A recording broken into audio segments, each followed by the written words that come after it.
భూమి అనారోగ్యం గురించి మాట్లాడాం. దాన్ని ఆరోగ్యంగా మార్చటం ఎలా? ఏం చేయాలి? ఇప్పుడు మనం గత 35 సంవత్సరాల నుంచి హ్మ్. మనం అవలంబిస్తున్నటువంటి వ్యవసాయ విధానం వల్ల నేల నాశనం అయిపోతూ వచ్చిందని చెప్పేసి మనం చెప్పుకున్నాం. హ్మ్. తిరిగి ఈ నేలను బాగుపరుచుకోవాలంటే హ్మ్. మళ్ళా మనం 30 ఏండ్లు వెయిట్ చేయాలా? హ్మ్. అంటే మనం చేసే ప్రాసెస్ ఏదైతే ఉందో మళ్ళీ 35 ఏండ్లు పడుతుందా? హ్మ్. అన్నది చాలా మందికి డౌట్ ఉంటుంది. హ్మ్. అంటే మనం ఒక పనిని నాశనం చేయడానికి ఎంత కాలం హ్మ్. చేసుంటామో హ్మ్. తిరిగి హ్మ్. బాగు చేయడానికి మామూలుగా అయితే మన జీవన విధానంలో ఎక్కువ సమయం ఎక్కువ పడతది. టైం పడుతుందంటారు. ఎక్కువ టైం పడుతుంది. అంటే ఒక బిల్డింగ్ కూల్చడానికి గంటల వ్యవధి చాలు. తిరిగి కట్టడానికి చాలా టైం రోజులు, పడుతుంది. నెలలు పడుతుంది. సో, అలాంటి మీమాంసలో రైతుంటాడు. హ్మ్. అంటే 30 ఏళ్లలో మనం ఏం నాశనం చేసినాము? హ్మ్. దాన్ని తిరిగి ఎలా పొందుతామంటే, ముఖ్యంగా గత ఎపిసోడ్‌లో మనం చెప్పుకున్నట్టు చెప్పాం కదా! ఎట్లా నాశనం చేసామని. కర్బనం అనే దాన్ని మనము లేకుండా చేసినాం. దానికి కారణం మనమే. హ్మ్. అంటే సేంద్రియ ఎరువులు అందించకుండా కర్బనాన్ని మనం నాశనం చేశాం కాబట్టి, భూమిలో లేకుండా చేశాం కాబట్టి, మనము ఈ మొక్కను రక్షించేటువంటి అనేక రకాల సూక్ష్మజీవుల సంఖ్య తగ్గిపోయి, అనారోగ్యం పాలైంది. భూమి గిడసబారిపోయింది. సో, తిరిగి దాన్ని రివైవ్ చేయాలి. మళ్ళీ మొదటి దశకి తీసుకెళ్ళాలి. 30 సంవత్సరాల కిందట ఉన్న స్వభావం మళ్ళీ నేలకు కలిగించాలి. హ్మ్. దానికి 3 సంవత్సరాల ప్రక్రియ చాలు. ఓకే. కొంతమంది సేంద్రియ వ్యవసాయం గురించి చెప్పేవాళ్ళు గూడా నీకు దిగుబడి పెరగాలంటే నంబర్ ఆఫ్ ఇయర్స్ పెంచుకుంటూ పోతుంటారు. ఇంకో ఓకే. సంవత్సరం చూడు, ఇంకో సంవత్సరం చూడు. ఆ! ఆహ్, నువ్వు ఇన్ని సంవత్సరాలు నువ్వు నాశనం చేసినావు కదా! ఒక 3 ఏళ్లలో అది బాగుపడాలంటే ఎక్కడవుతది? హ్మ్. సో, ఇంకా సమయం పడతది. 10 ఏళ్ళు పడతది, 12 ఏళ్ళు పడతదంటారు. అప్పుడు ఆశ సన్నగిల్లి రైతు కూడా వదిలేస్తాడు. హ్మ్. కానీ నేను చెప్పే విధానంలో హ్మ్. 3 సంవత్సరాలు పర్ఫెక్ట్‌గా ఏది గూడా వదలకుండా చేస్తే, హ్మ్. కొంచెం శ్రమ కూర్చుకొని నేనిందాక చెప్పా గదా! హ్మ్. మొదటి పెట్టుబడి నేల మీద నేల మీద పెట్టాలి. పెట్టాలి. ఆ! ఆ పెట్టుబడి నువ్వు శ్రద్ధగా నేల మీద పెడితే, హ్మ్. నమ్మకంతో నేల మీద పెడితే, హ్మ్. 30 సంవత్సరాలు నువ్వు నాశనం చేసినా 3 సంవత్సరాలు తిరిగి పొందుతావు. ఓకే. ఏంటి ఎలా? మనం ఏం నాశనం చేసినామో వాటిని ప్రవేశపెట్టడం హ్మ్. ఎలా? తక్కువ ఖర్చుతో. అది గూడా తక్కువ ఖర్చుతో ఎక్కువ లాభం ఎలా పొందాలి? హ్మ్. అనేది నేను చెప్పేది. హ్మ్. గత ఎపిసోడ్‌లో చెప్పుకున్నట్టు పశు సంపద అనేది క్షీణించిపోయింది. హ్మ్. ఇప్పుడెవరు నువ్వు ఇంట్లో బర్రెలు పెట్టుకో అన్నా పెట్టుకోడు. హ్మ్. ఎద్దులు పెట్టుకో అన్నా పెట్టుకోడు. మేకలు పెంచమన్నా పెంచరు. ఆ హ్మ్. పరిస్థితిలో ఎవ్వరూ లేరు. హ్మ్. ఎందుకంటే వ్యవసాయం చేయడమే కర్మ అన్నట్లుగా తయారైపోయింది ఇప్పుడున్న అవును. పరిస్థితుల్లో. హ్మ్. తిరిగి మళ్ళా ఆ పశు సంపదని పెంచడము ఇవన్నీ జరిగేది కాదు. హ్మ్. అంటే పశువుల ఎరువు తిరిగి మనం తెచ్చుకోవాలంటే సరిపడా తెచ్చుకోవాలంటే ఇప్పట్లో అయ్యే పని కాదు. ఓకే. పశువుల ఎరువు ఇప్పుడు కొని మనం భూమిలో వేసినా సరే, హ్మ్. కనీసం అంటే బాగుపరచాలంటే 50 టన్నులు కావాలి ఎకరానికి. హ్మ్. తీసుకొచ్చి వేసి దాన్ని భూమిలో కలపాలంటే కేజీకి రూ. 2 ఖర్చొస్తది. హుహు. అంటే 50 టన్నులు నువ్వు భూమిలో వేయాలంటే రూ. 1,00,000 ఖర్చొస్తది. హ్మ్. సరిపడా కర్బనం వృద్ధి కావాలంటే 50 టన్నుల పశువుల ఎరువు వాడాలి. ఆ 50 టన్నుల పశువుల ఎరువు నువ్వు కొని వెయ్యాలంటే ఖచ్చితంగా రూ. 1,00,000 ఖర్చు కావాలి. ఓకే. ఇప్పుడు పశువుల ఎరువు కొనడమే ఖర్చుతో కూడుకున్నది. హ్మ్. సో, కాబట్టి అటువైపు పోవట్లేదు ఇంక రైతు. హ్మ్. కానీ అవసరం లేదు. హ్మ్. అంతకంటే తక్కువ ఖర్చుతో హ్మ్. రూ. 1,00,000 నువ్వు ఖర్చు పెట్టాల్సిన పనిలే. ఒక రూ. 5,000. హ్మ్. ఇది ప్రతి ఒక్క రైతు గమనించండి. హ్మ్. శ్రద్ధగా వింటే ఒక 5,000తో అద్భుతం చేయొచ్చు. ప్రతి సంవత్సరము నువ్వు ఒక రూ. 5,000 భూమి మీద పెట్టుబడి పెట్టు. నేను గత ఎపిసోడ్‌లో కూడా మనం అనుకున్నాం కదా! మొట్టమొదటి పెట్టుబడి మనం భూమి మీద పెట్టాలని. హ్మ్. అది ఎంతో కాదు. హ్మ్. కేవలం 5,000 ప్రస్తుతం ఉన్న పరిస్థితుల్లో రూ. 5,000 చాలు అంతే. ఓకే. నువ్వు రూ. 5,000 నేల మీద పెట్టుబడి పెడితే, హ్మ్. పైరు మీద పెట్టే రూ. 50,000 పెట్టుబడి తగ్గుతది. ఓహో! ఎట్లా? ఎట్లా అంటే ఇందాక మనం అనుకున్నట్టు తెగుళ్లకు కారణమైనటువంటి అనేక సూక్ష్మజీవులన్నీ భూమిలో ఉన్నాయి.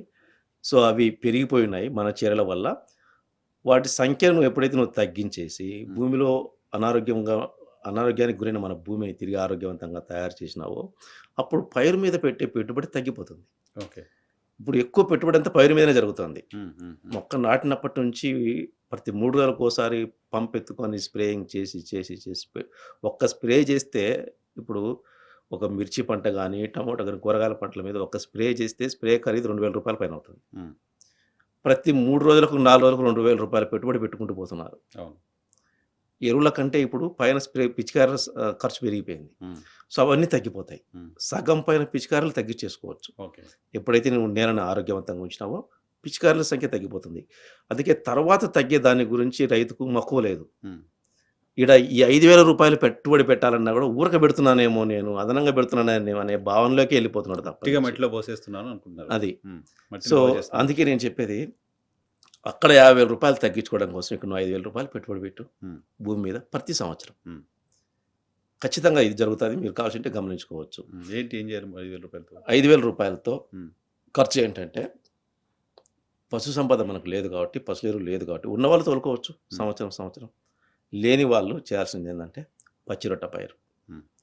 పచ్చిరొట్ట పైరు ప్రతి సంవత్సరము మనకు ఈ ముంగారు వర్షాలంటారు గదా!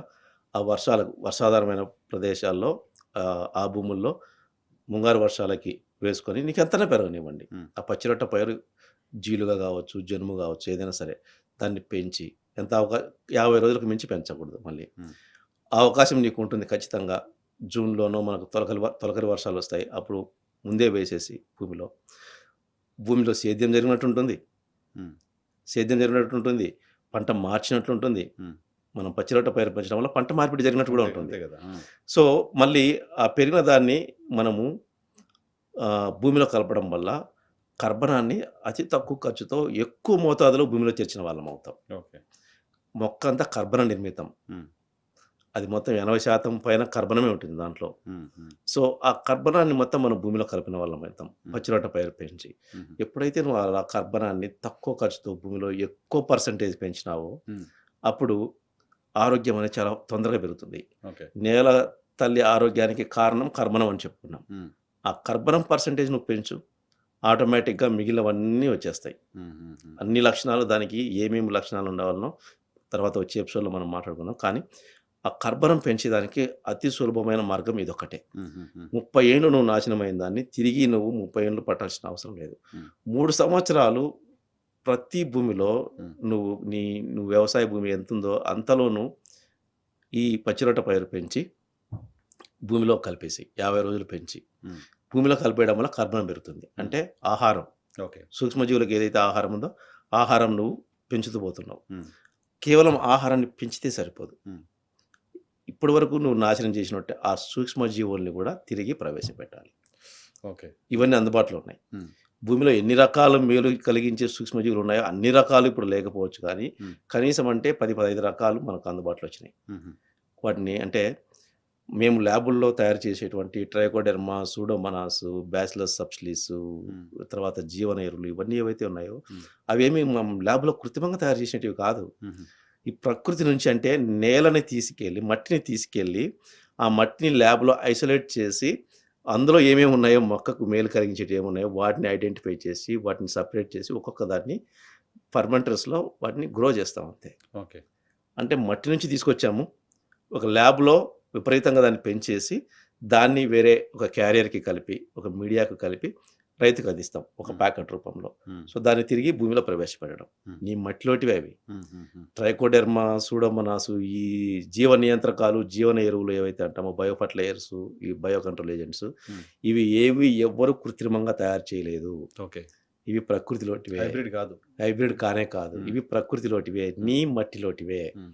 నీ మొక్కను ఏమేమి రక్షిస్తున్నాయో కనుగొని, వాటిని ప్రయోగశాలలో వాటిని వృద్ధి చేసి, పెద్ద మొత్తంలో తయారు చేసి, తిరిగి నీకు అందిస్తున్నారు. అవి నువ్వు తిరిగి భూమిలో ప్రవేశపెట్టు. హ్మ్. వీటిని కూడా రైతు ఏమనుకుంటాడంటే, అదనంగా ఏదో పెడుతున్నాం మనం భూమి మీద అనుకుంటాడు. హ్మ్. అంటే బ్యాక్టీరియాకు సంబంధించిన ఉత్పత్తులు, మైక్రోబ్స్ సంబంధించిన ఉత్పత్తులు ఏదైనా మనం చెప్పినప్పుడు, అదేదో అదనంగా నేను పెడుతున్నానేమో వీటి మీద ఖర్చులు కాదు. హ్మ్. నువ్వు చంపేసినావు భూమిలో ఇప్పటివరకు వాటిని. హ్మ్. 30 సంవత్సరాలు చంపుతూ వచ్చినావు. హ్మ్. వాటిని తిరిగి నువ్వు భూమిలో పెట్టు. ఓకే. నాటుతున్నాం అంతే మళ్ళీ. అంతే. హ్మ్. తిరిగి వాటిని భూమిలో ప్రవేశపెడతావు. ఆహారం ముందు పెట్టాలి. హ్మ్. ఎప్పుడైనా ఒక జీవికి ముందు ఆహారం ఉండాలి. హ్మ్. అక్కడికి పోవాలంటే. హ్మ్. సో, వాటికి నివాసయోగ్యమైనటువంటి నేలలో ముందు ఆహారాన్ని ప్రవేశపెడుతున్నావు. అంటే కర్బనాన్ని పెంచుతున్నావు. పచ్చిరొట్ట పైరు వేసి తక్కువ ఖర్చుతో పచ్చిరొట్ట పైరు వేసి ఆహారాన్ని పెంచుతున్నావు. కార్బన్ శాతాన్ని పెంచుతున్నావు. హ్మ్. సో, తర్వాత ఏ సూక్ష్మజీవులనైతే నువ్వు చంపున్నావో హ్మ్. అందులో ప్రధానంగా ఉన్న వాటిని ఒక 14, 15, 20 చాలా ఉన్నాయి. హ్మ్. ఇంకా ఇప్పటివరకు ఐడెంటిఫై చేయనటివి కూడా ఎన్నో ఉన్నాయి. ఓకే. కానీ కొన్ని ఐడెంటిఫై చేసినటివి ఉన్నాయి. అంటే ప్రధానంగా మొక్కను రక్షించేటివి. హ్మ్. హ్మ్. హ్మ్. అంటే బలమైనటువంటి సేనాధిపతులు లాంటివి కొన్ని ఐడెంటిఫై చేయడం జరిగింది. హ్మ్. సో, అవి నీకు అందిస్తున్నాయి కొన్ని ల్యాబ్స్. హుహు. వాటిని తీసుకెళ్ళి మళ్ళీ భూమిలో ప్రవేశపెట్టు. ఓకే. సో, కర్బనాన్ని పెంచు. తర్వాత సూక్ష్మజీవులను కూడా తిరిగి ప్రవేశపెట్టు. హ్మ్. ఈ ప్రక్రియ నువ్వు ప్రతి 3 సంవత్సరాలు వదలకుండా చేస్తే హ్మ్. 30 సంవత్సరాలు నువ్వు నాశనం చేసిన దాన్ని తిరిగి నువ్వు పొందుతావు.